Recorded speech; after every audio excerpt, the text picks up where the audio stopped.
কুমড়ো ফুলের আপনারা অনেক রকম রেসিপি খেয়েছেন, কিন্তু কুমড়ো ফুল এই রকমভাবে রান্না করে কখনো খেয়েছেন কিনা দেখুন তো। নমস্কার বন্ধুরা, মমস কিচেন বেঙ্গলিতে আপনাদের স্বাগত জানাই। আজকে আমি কুমড়ো ফুল আর শোল মাছ দিয়ে আপনাদের একটা অসাধারণ স্বাদের রেসিপি দেখাবো। এই রেসিপিটা হলে ভাতের সাথে আর কিন্তু কিছুই লাগবে না। তবে চলুন রেসিপিটা শুরু করি। আমি কুমড়ো ফুলগুলোকে আগে ভালোভাবে বেছে নিয়েছি। আপনারা দেখতেই পাচ্ছেন আমি কিভাবে বেছে নিয়েছি। মাঝখানের ডাঁটাটা আলাদা করে নিতে হবে। আমি গ্যাসের ওপরে কড়াই বসিয়ে দিয়েছি। কড়াইতে আমি দিয়ে দিয়েছি সর্ষের তেল। তেলটা ভালোভাবে গরম হতে দিতে হবে। দেখুন বন্ধুরা, আমি কুমড়ো ফুলগুলোকে ভালোভাবে ধুয়ে পরিষ্কার করে নিয়েছি। তার সাথে নিয়ে নিয়েছি কয়েক কোয়া রসুন, কয়েক কোয়া কাঁচা লঙ্কা। আমি লাল পাকা কয়েকটা কাঁচা লঙ্কা নিয়ে নিয়েছি। আর এইখানে আমি শোল মাছটাকে কেটে ধুয়ে পরিষ্কার করে অল্প করে নুন আর হলুদ ভালোভাবে মাছের গায়ে মাখিয়ে নিচ্ছি। হাতের সাহায্যে সুন্দরভাবে মাছের গায়ে নুন আর হলুদ আমাদের মাখিয়ে নিতে হবে। এখন গরম গরম তেলের মধ্যে মাছগুলোকে দিয়ে আমি ভালোভাবে একদম লাল করে ভেজে নেব। প্রত্যেকটা মাছকে আমি এক এক করে তেলের মধ্যে দিয়ে দিচ্ছি। তেলের মধ্যে মাছগুলোকে দিয়ে খুব ভালোভাবে একদম লাল করে গোল্ডেন ব্রাউন করে আমাদের কিন্তু উল্টে পাল্টে ভেজে নিতে হবে। দেখুন বন্ধুরা, মাছটাকে আমি একটু ভেজে নিয়েছি। মাছটাকে আরও কিছুক্ষণ ভালোভাবে একদম কড়া করে লাল লাল করে আমাদের ভেজে নিতে হবে।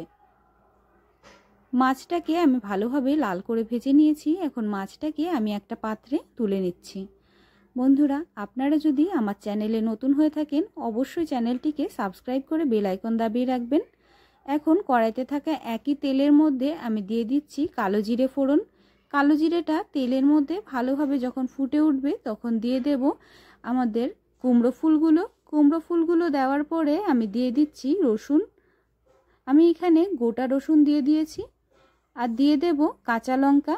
আমি কয়েকটা কাঁচা পাকা লঙ্কা এখানে দিয়ে দিয়েছি। আপনারা যতটা ঝাল খেতে পছন্দ করেন সেই বুঝে কিন্তু আপনারা লঙ্কার পরিমাণটা বেশি অথবা কম দেবেন। দিয়ে দেব স্বাদ বুঝে অল্প পরিমাণে লবণ। দিয়ে দেব অল্প সামান্য পরিমাণে হলুদ গুঁড়ো। কুমড়ো ফুলটাকে আমাদের ভালোভাবে কিন্তু ভেজে নিতে হবে। বন্ধুরা, আপনারা যারা আমার চ্যানেলের ভিডিও দেখেন কিন্তু চ্যানেলটিকে এখনও সাবস্ক্রাইব করেননি, তারা প্লিজ আমার চ্যানেলটিকে সাবস্ক্রাইব করে বেল আইকন দাবিয়ে রাখবেন, যাতে আমি যখনই ভিডিও ছাড়ি আপনারা তার নোটিফিকেশানটা সাথে সাথে পেয়ে যান। আর রেসিপিগুলি ভালো লাগলে অবশ্যই শেয়ার করবেন, যাতে নতুন বন্ধুরা দেখার সুযোগ পায়। দেখুন বন্ধুরা, কুমড়ো ফুলের থেকে জল ছেড়ে দিয়েছে। জলটা শুকিয়ে যাওয়া পর্যন্ত আমাদের কুমড়ো ফুলটাকে ভালোভাবে নেড়েচেড়ে ভেজে নিতে হবে। কুমড়ো ফুলটাকে আমি ভালোভাবে নেড়েচেড়ে ভেজে নিয়েছি। কুমড়ো ফুলের সমস্ত জলটা টেনে গেছে। এখন ভেজে নেওয়া কুমড়ো ফুলটাকে আমি একটা পাত্রে তুলে নিচ্ছি। আমি এখানে শিলপাটা নিয়ে নিয়েছি। এখন ভেজে নেওয়া কুমড়ো ফুলগুলোকে আমাদের শিলপাটায় ভালোভাবে বেটে নিতে হবে। আমি সমস্ত ভেজে নেওয়া কুমড়ো ফুলগুলোকে শিলপাটার ওপরে দিয়ে দিচ্ছি।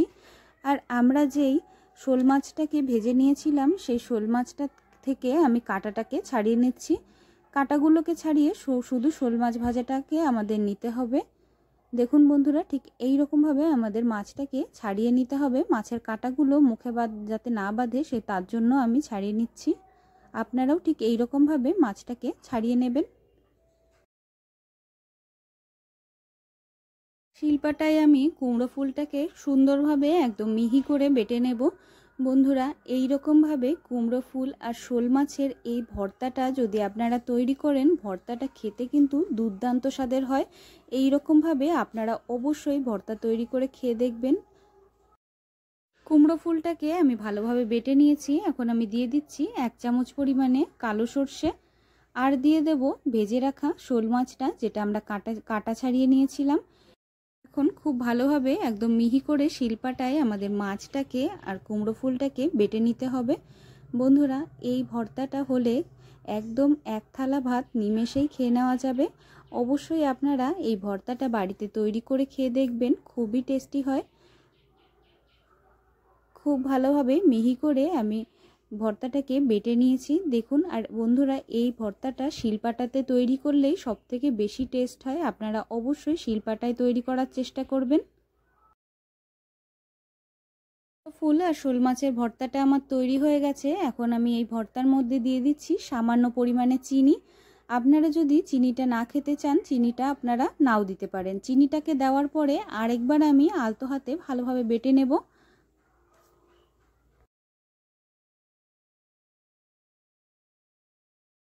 এখন আমি দিয়ে দিচ্ছি একটা শুকনো লঙ্কা।